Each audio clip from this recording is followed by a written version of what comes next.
All right.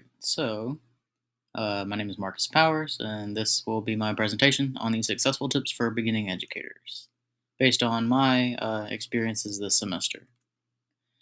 All right. So, for my first observation, I observed a clinician come out to a high school band and kind of just taught them some of the music.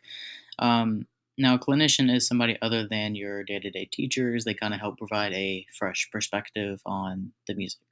While I was doing this, I focused on the approaches to instruction module, and I witnessed, ripple effect, witness, overlapping, social approach, and I'll expand more on this throughout the presentation, and I'll give specific examples of how I observed each of these and how they relate to other educational tactics.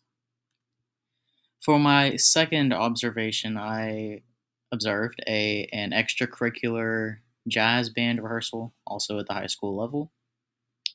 Except this time wasn't a um, one-time experience. I observed three different rehearsals, and then at the end of the third rehearsal, I interviewed the instructor so I could kind of get more of a firsthand account of his methods.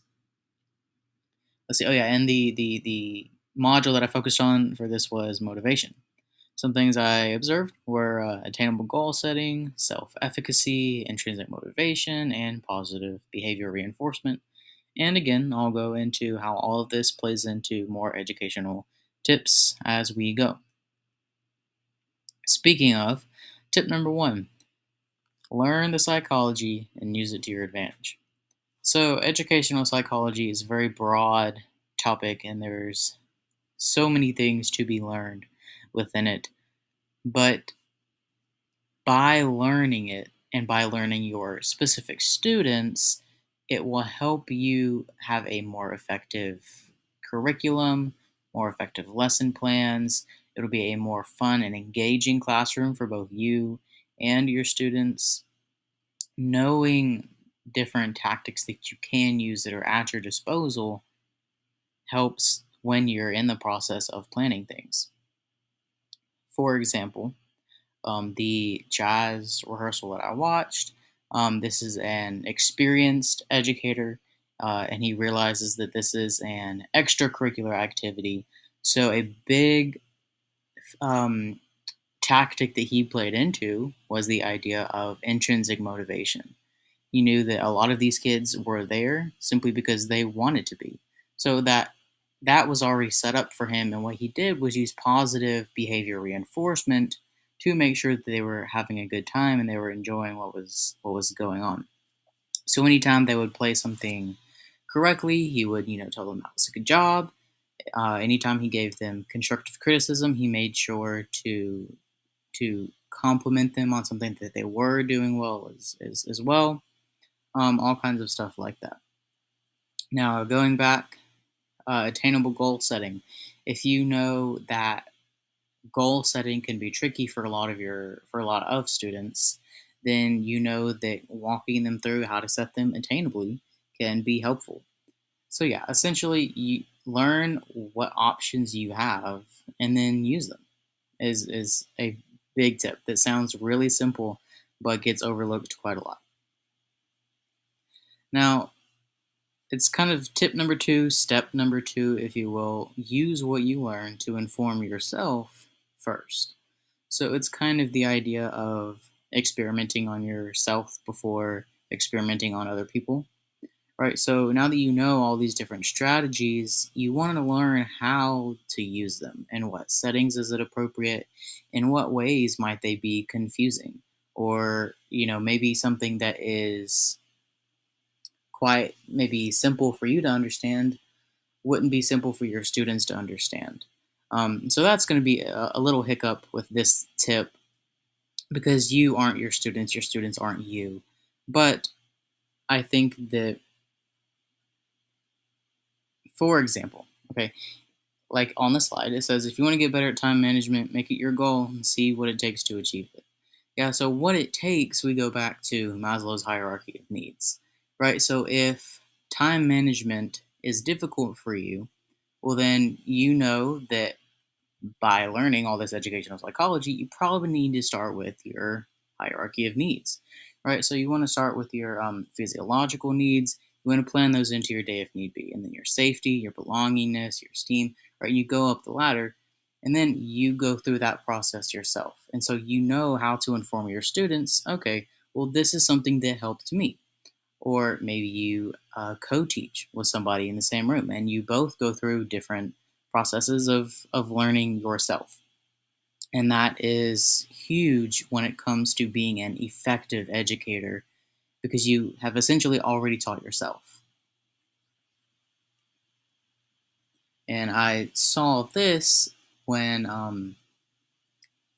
in my, let's see, my first observation, I spoke to the instructor afterwards and I asked him, how do you decide when working with brand new students like he was, how do you decide which tactics to use? And a lot of it he said was just experience, and being in front of new groups of students all the time and kind of learning general strategies. And this relates to educating yourself because obviously he had to start somewhere. Yeah, when he was a young teacher fresh out of college. And so, like beginning educators, you have to start somewhere. And eventually down the line, it's going to get easier. But this is another tip. All right, number three. So, don't apply everything you learn on day one. So, like, as I said in the beginning of this, there's a lot out there in the world of educational psychology. I mean, if you try to implement, with itness and motivational tactics and behavioral tactics all in the first week of school, it's going to be overwhelming for both you and the students. So, taking it step by step can be really helpful. For example, when you're teaching a new topic, you don't teach them everything there is to know about that topic on the first week or even the first day. And so, just like this, you don't want to introduce too many different things to yourself or them all at once. For example, in the after school jazz rehearsal I witnessed um, on week one of the rehearsal, all he did was hand out the new music. We read through it a little bit, and then the kids went home. And then the second week, they came back. We, went through it again, kind of started getting into a little bit more detail. And it was step by step easier for the kids to grasp and it was effective. So you want to take all of these things you want to do, like your different motivational tactics. If you want to hinge on intrinsic motivation and self efficacy and all of that, it takes time to develop that mindset in yourself and in your students.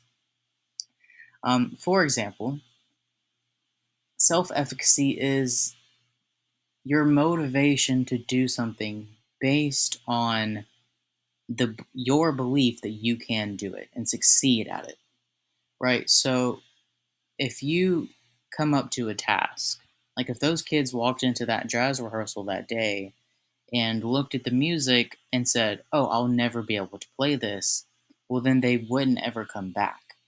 But if they were able to sit down and look at it and be like, "Okay, yes, can I play it all right now? Maybe not. But can I do this and succeed at it one day?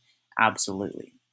Right? So you want to instill that belief of self efficacy in your students.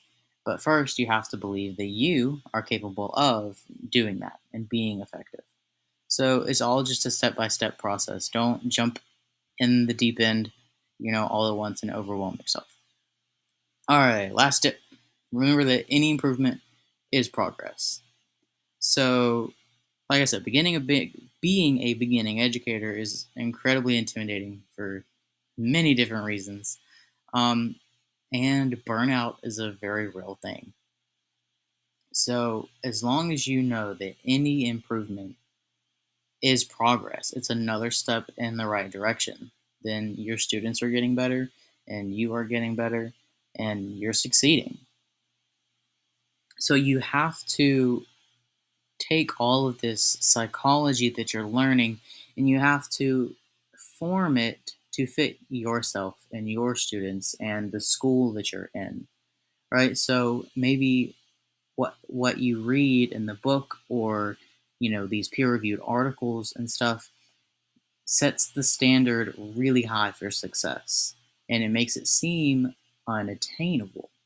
Right. Well, then you take what you learn, the basis of these strategies, you form it to fit yourself, and you create these attainable goals. And again, we're back to you're using these strategies on yourself so that you can then teach your students how to do that, and we're effective, and it's all just a big circle, right? So just remember that don't burn yourself out if you think that it's not you aren't improving as fast as you need to, or your students aren't improving as fast as they need to.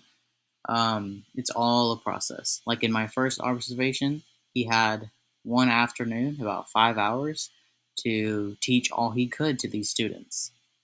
And in my second observation, it was a week by week process.